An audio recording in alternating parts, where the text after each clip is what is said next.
Listen to the Britain Today column to learn more about this serious digital dilemma.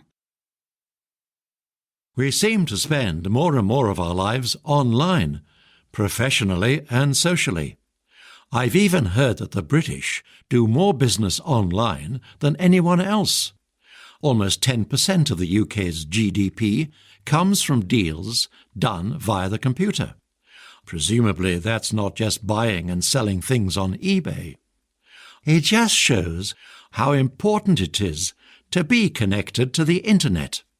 Getting a connection is one thing, of course. Keeping it is another. You don't just need broadband, you need reliable broadband. It all seems so easy.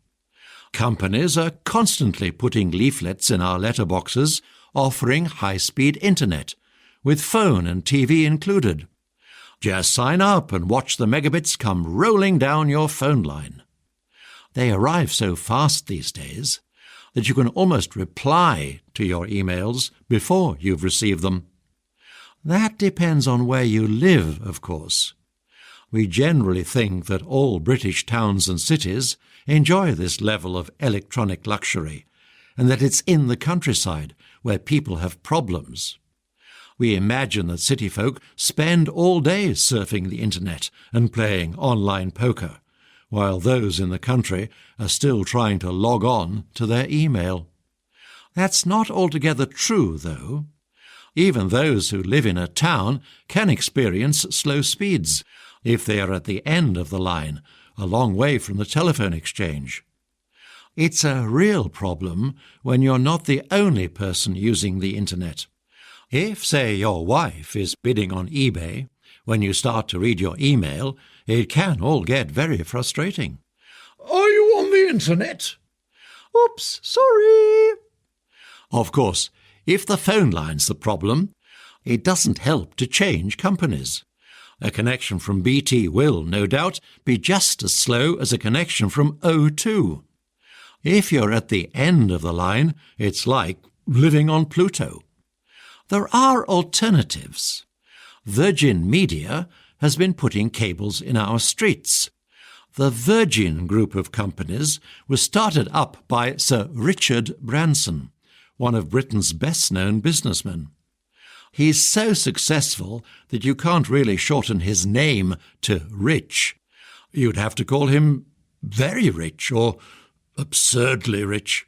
So perhaps it's better to stick to Sir Richard. Do I want to buy a product from this man, though? Another Virgin company, Virgin Galactic, plans to offer passenger flights in a spaceship. They won't be going as far as Pluto, but it still doesn't sound very green. Isn't it going to add to our problems with carbon dioxide? There's already a company called O2. Perhaps Virgin should be renamed O2. Virgin Media also offers Sky Television. A large part of Sky Television belongs to Rupert Murdoch, who has even more billions than Sir Richard. Murdoch's company, News Corporation, has been in the news for months. Every day, there's fresh criticism of its journalists, managers and owners. Mr. Murdoch even felt he had to close one of his newspapers, The News of the World, as a result of its scandals. We have no wish to buy things from these people, so my wife had to ask our internet provider if he could find a way of making our internet fast enough for both of us to use it. They sent an engineer to take a look. "I'm sorry, Mrs. Bevan," he said. "You have a choice. It's either broadband or husband."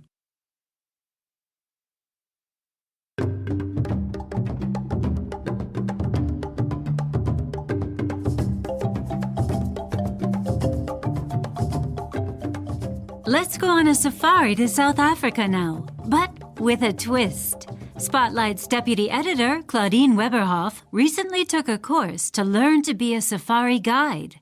Claudine is here to tell us about her experiences. Hi, Claudine.